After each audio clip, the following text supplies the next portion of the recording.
ಎಲ್ಲರಿಗೂ ನಮಸ್ಕಾರ ಸ್ನೇಹಿತರೆ ಬ್ಯಾಂಕಿಂಗ್ ನೇಮಕಾತಿ ನಡೀತಾ ಇದೆ ನೋಡಿ. SBI ನಲ್ಲಿ ನೇಮಕಾತಿಯ ಹೊಸ ಸೂಚನೆ ಬಿಡುಗಡೆಯಾಗಿದೆ.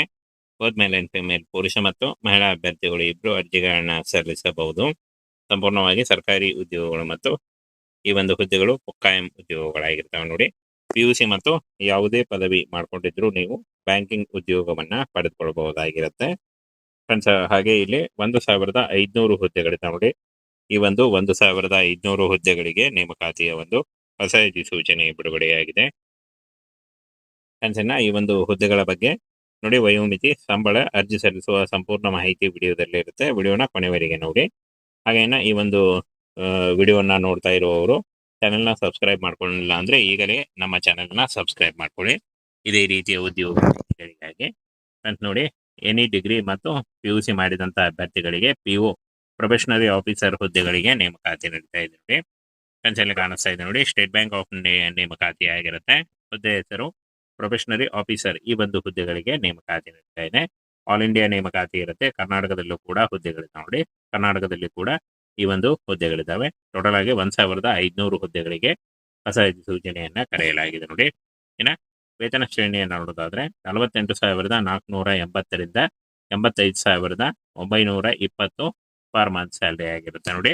ಇದು ಜಾಸ್ತಿ ಕೂಡ ಆಗ್ತಾ ಹೋಗುತ್ತೆ. ಇನ್ನು TADA ಮತ್ತು ಇನ್ನೂ ಹಲವು ಭತ್ಯೆಗಳು ಕೂಡ ಒಳಗೊಂಡಿರುತ್ತೆ.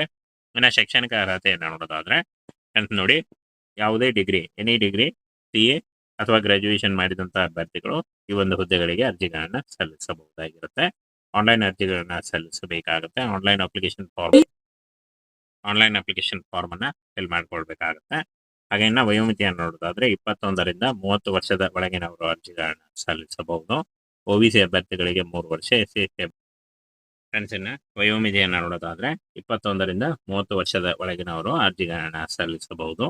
ಪುರುಷ ಮತ್ತು ಮಹಿಳಾ ಅಭ್ಯರ್ಥಿಗಳು. OBC ಅಭ್ಯರ್ಥಿಗಳಿಗೆ 3 ವರ್ಷ, SC ಅಭ್ಯರ್ಥಿಗಳಿಗೆ 5 ವರ್ಷ ಹಾಗೂ PWD ಅಭ್ಯರ್ಥಿಗಳಿಗೆ 10 ವರ್ಷಗಳ ವಯೋಮಿತಿ ಸಡಿಲಿಕೆ ಕೂಡ ಇರುತ್ತೆ. ಆದಷ್ಟು ನಿಮ್ಮ ವಯಸ್ಸಿನ ಲೆಕ್ಕಾಚಾರವನ್ನ ಮಾಡಿಕೊಂಡು ಯಾವ ಕ್ಯಾಟಗರಿ ಸೇರ್ತೀರಾ ನೋಡಿಕೊಂಡು ಅರ್ಜಿಗಳನ್ನ ಸಲ್ಲಿಸಬಹುದಾಗಿರುತ್ತೆ. ವಯೋಮಿತಿ ಸಡಿಲಿಕೆ ಕೂಡ ಇರುತ್ತೆ. ಇನ್ನು ಫ್ರೆಂಡ್ಸ್, ಅರ್ಜಿ ಶುಲ್ಕವನ್ನ ನೋಡೋದಾದ್ರೆ ಸಾಮಾನ್ಯ ವರ್ಗದ ಅಭ್ಯರ್ಥಿಗಳಿಗೆ 750 ರೂಪಾಯಿ ಇರುತ್ತೆ. ಹಾಗೆ 2A 2B ಮತ್ತು 3A 3B ಅಭ್ಯರ್ಥಿಗಳಿಗೆ 750 ರೂಪಾಯಿ ಇರುತ್ತೆ. ಪರಿಶಿಷ್ಟ ಜಾತಿ ಮತ್ತು ಪರಿಶಿಷ್ಟ ಪಂಗಡದ ಅಭ್ಯರ್ಥಿಗಳಿಗೆ ಯಾವುದೇ ರೀತಿಯಾದಂತಹ ಅರ್ಜಿ ಶುಲ್ಕ ಇರಲ್ಲ. ಹಾಗೆ ಅಂಗವಿಕಲ ಅಭ್ಯರ್ಥಿಗಳಿಗೂ ಕೂಡ ಯಾವುದೇ ರೀತಿಯಾದಂತಹ ಅರ್ಜಿ ಶುಲ್ಕ ಇರಲ್ಲ. ಸಾಮಾನ್ಯ ವರ್ಗದ ಮತ್ತು ಇನ್ನು ಉಳಿದಂತ ಏನು ವರ್ಗದ ಅಭ್ಯರ್ಥಿಗಳಿಗೆ ಈ ಒಂದು ಅರ್ಜಿ ಶುಲ್ಕವನ್ನ ನೀವು net banking, credit card, debit card ಅಥವಾ UPIಗಳ ಮೂಲಕ ಪೇ ಮಾಡಬಹುದಾಗಿರುತ್ತೆ. ಏನ ಫ್ರೆಂಡ್ಸ್, ಆಯ್ಕೆ ವಿಧಾನವನ್ನ ನೋಡೋದಾದ್ರೆ ಇಲ್ಲಿ ನೋಡಿ, ಪ್ರಿಲಿಮಿನರಿ ಎಕ್ಸಾಮಿನೇಷನ್ ಮತ್ತು ಮೇನ್ ಎಕ್ಸಾಮ್ ಇರುತ್ತೆ ಅಂತ ಕೊಟ್ಟಿದ್ದಾರೆ. ಹಾಗೆ ಇವೆರಡರಲ್ಲೂ ಪಾಸ್ ಆದಂಥ ಅಭ್ಯರ್ಥಿಗಳಿಗೆ ಸಂದರ್ಶನದ ಮೇಲೆ ಆಯ್ಕೆಯನ್ನ ಮಾಡಿಕೊಳ್ಳಲಾಗುತ್ತೆ ಅಂತ ಕೊಟ್ಟಿದ್ದಾರೆ ನೋಡಿ. ಹಾಗೇನ ಆನ್ಲೈನ್ ಮೂಲಕವೇ ನೀವು ಅಫಿಷಿಯಲ್ ವೆಬ್ಸೈಟ್ಗೆ ಹೋಗಿ ಅಪ್ಲಿಕೇಶನ್ ಫಾರ್ಮ್ ಅನ್ನ ಫಿಲ್ ಮಾಡಬೇಕಾಗುತ್ತೆ. ಅದರ ಡೈರೆಕ್ಟ್ ಲಿಂಕ್ ಅನ್ನ ವಿಡಿಯೋ ಡಿಸ್ಕ್ರಿಪ್ಷನ್ ಬಾಕ್ಸ್ ಅಲ್ಲಿ ಕೊಟ್ಟಿರ್ತೇನೆ ನೋಡಿ. ಅಲ್ಲಿ ಹೋಗಿ ನೀವು ನೇರವಾಗಿ ಅರ್ಜಿಗಳನ್ನ ಸಲ್ಲಿಸಬಹುದು. 18/6/2026ರಿಂದ ಅರ್ಜಿ ಸಲ್ಲಿಕೆ ಶುರುವಾಗಿದೆ. 8 ಜುಲೈ 2026 ಅರ್ಜಿ ಸಲ್ಲಿಸಲು ಕೊನೆಯ ದಿನಾಂಕ ಆಗಿರುತ್ತೆ ನೋಡಿ. ಈ ಒಂದು ಕೊನೆಯ ದಿನಾಂಕದೊಳಗಾಗಿ ನೀವು ಈ ಒಂದು ಹುದ್ದೆಗಳಿಗೆ ಅರ್ಜಿಗಳನ್ನ ಸಲ್ಲಿಸಬಹುದು.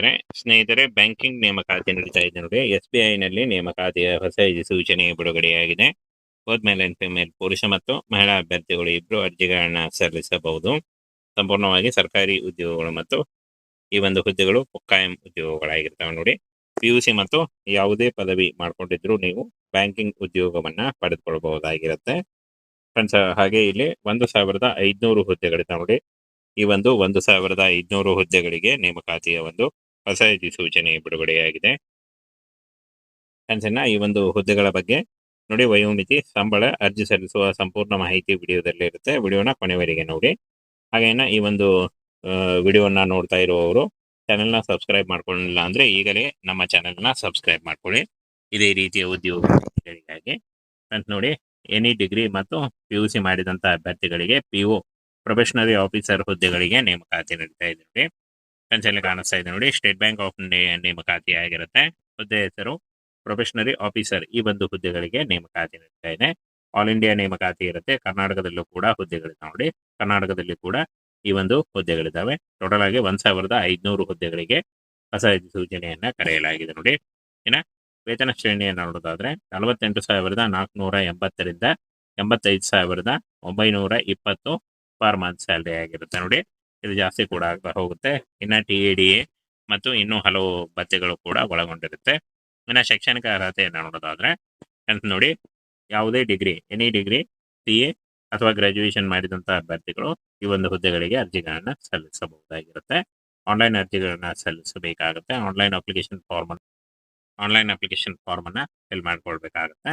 ಹಾಗೆ ಇನ್ನು ವಯೋಮಿತಿಯನ್ನು ನೋಡೋದಾದ್ರೆ 21ರಿಂದ 30 ವರ್ಷದ ಒಳಗಿನವರು ಅರ್ಜಿಗಳನ್ನ ಸಲ್ಲಿಸಬಹುದು. OBC ಅಭ್ಯರ್ಥಿಗಳಿಗೆ 3 ವರ್ಷ, SC ಫ್ರೆಂಡ್ಸ್ ಇನ್ನು ವಯೋಮಿತಿಯನ್ನು ನೋಡೋದಾದ್ರೆ 21ರಿಂದ 30 ವರ್ಷದ ಒಳಗಿನವರು ಅರ್ಜಿಗಳನ್ನ ಸಲ್ಲಿಸಬಹುದು. ಪುರುಷ ಮತ್ತು ಮಹಿಳಾ ಅಭ್ಯರ್ಥಿಗಳು OBC ಅಭ್ಯರ್ಥಿಗಳಿಗೆ 3 ವರ್ಷ, SC ಅಭ್ಯರ್ಥಿಗಳಿಗೆ 5 ವರ್ಷ ಹಾಗೂ PWD ಅಭ್ಯರ್ಥಿಗಳಿಗೆ 10 ವರ್ಷಗಳ ವಯೋಮಿತಿ ಸಡಿಲಿಕೆ ಕೂಡ ಇರುತ್ತೆ. ಆದಷ್ಟು ನಿಮ್ಮ ವಯಸ್ಸಿನ ಲೆಕ್ಕಾಚಾರವನ್ನ ಮಾಡಿಕೊಂಡು ಯಾವ ಕ್ಯಾಟಗರಿ ಸೇರ್ತೀರಾ ನೋಡಿಕೊಂಡು ಅರ್ಜಿಗಳನ್ನ ಸಲ್ಲಿಸಬಹುದಾಗಿರುತ್ತೆ. ವಯೋಮಿತಿ ಸಡಿಲಿಕೆ ಕೂಡ ಇರುತ್ತೆ. ಇನ್ನು ಫ್ರೆಂಡ್ಸ್ ಅರ್ಜಿ ಶುಲ್ಕವನ್ನು ನೋಡೋದಾದ್ರೆ ಸಾಮಾನ್ಯ ವರ್ಗದ ಅಭ್ಯರ್ಥಿಗಳಿಗೆ 750 ರೂಪಾಯಿ ಇರುತ್ತೆ. ಹಾಗೆ 2A 2B ಮತ್ತು 3A 3B ಅಭ್ಯರ್ಥಿಗಳಿಗೆ 750 ರೂಪಾಯಿ ಇರುತ್ತೆ. ಪರಿಶಿಷ್ಟ ಜಾತಿ ಮತ್ತು ಪರಿಶಿಷ್ಟ ಪಂಗಡದ ಅಭ್ಯರ್ಥಿಗಳಿಗೆ ಯಾವುದೇ ರೀತಿಯಾದಂಥ ಅರ್ಜಿ ಶುಲ್ಕ ಇರಲ್ಲ. ಹಾಗೆ ಅಂಗವಿಕಲ ಅಭ್ಯರ್ಥಿಗಳಿಗೂ ಕೂಡ ಯಾವುದೇ ರೀತಿಯಾದಂಥ ಅರ್ಜಿ ಶುಲ್ಕ ಇರಲ್ಲ. ಸಾಮಾನ್ಯ ವರ್ಗದ ಮತ್ತು ಇನ್ನು ಉಳಿದಂಥ ಏನು ವರ್ಗದ ಅಭ್ಯರ್ಥಿಗಳಿಗೆ ಈ ಒಂದು ಅರ್ಜಿ ಶುಲ್ಕವನ್ನ ನೀವು net banking, credit card, debit card ಅಥವಾ UPIಗಳ ಮೂಲಕ ಪೇ ಮಾಡಬಹುದಾಗಿರುತ್ತೆ. ಇನ್ನು ಫ್ರೆಂಡ್ಸ್ ಆಯ್ಕೆ ವಿಧಾನವನ್ನು ನೋಡೋದಾದ್ರೆ ಇಲ್ಲಿ ನೋಡಿ, ಪ್ರಿಲಿಮಿನರಿ ಎಕ್ಸಾಮಿನೇಷನ್ ಮತ್ತು ಮೇನ್ ಎಕ್ಸಾಮ್ ಇರುತ್ತೆ ಅಂತ ಕೊಟ್ಟಿದ್ದಾರೆ. ಹಾಗೆ ಇವೆರಡರಲ್ಲೂ ಪಾಸ್ ಆದಂಥ ಅಭ್ಯರ್ಥಿಗಳಿಗೆ ಸಂದರ್ಶನದ ಮೇಲೆ ಆಯ್ಕೆಯನ್ನ ಮಾಡಿಕೊಳ್ಳಲಾಗುತ್ತೆ ಅಂತ ಕೊಟ್ಟಿದ್ದಾರೆ ನೋಡಿ. ಹಾಗೇನು ಆನ್ಲೈನ್ ಮೂಲಕವೇ ನೀವು ಅಫಿಷಿಯಲ್ ವೆಬ್ಸೈಟ್ಗೆ ಹೋಗಿ ಅಪ್ಲಿಕೇಶನ್ ಫಾರ್ಮನ್ನು ಫಿಲ್ ಮಾಡಬೇಕಾಗುತ್ತೆ. ಅದರ ಡೈರೆಕ್ಟ್ ಲಿಂಕನ್ನು ವಿಡಿಯೋ ಡಿಸ್ಕ್ರಿಪ್ಷನ್ ಬಾಕ್ಸಲ್ಲಿ ಕೊಟ್ಟಿರ್ತೇನೆ ನೋಡಿ. ಅಲ್ಲಿ ಹೋಗಿ ನೀವು ನೇರವಾಗಿ ಅರ್ಜಿಗಳನ್ನ ಸಲ್ಲಿಸಬಹುದು. 18/6/2026ರಿಂದ ಅರ್ಜಿ ಸಲ್ಲಿಕೆ ಶುರುವಾಗಿದೆ. 8 ಜುಲೈ 2026 ಅರ್ಜಿ ಸಲ್ಲಿಸಲು ಕೊನೆಯ ದಿನಾಂಕ ಆಗಿರುತ್ತೆ ನೋಡಿ. ಈ ಒಂದು ಕೊನೆಯ ದಿನಾಂಕದೊಳಗಾಗಿ ನೀವು ಈ ಒಂದು ಹುದ್ದೆಗಳಿಗೆ ಅರ್ಜಿಗಳನ್ನ ಸಲ್ಲಿಸಬಹುದು.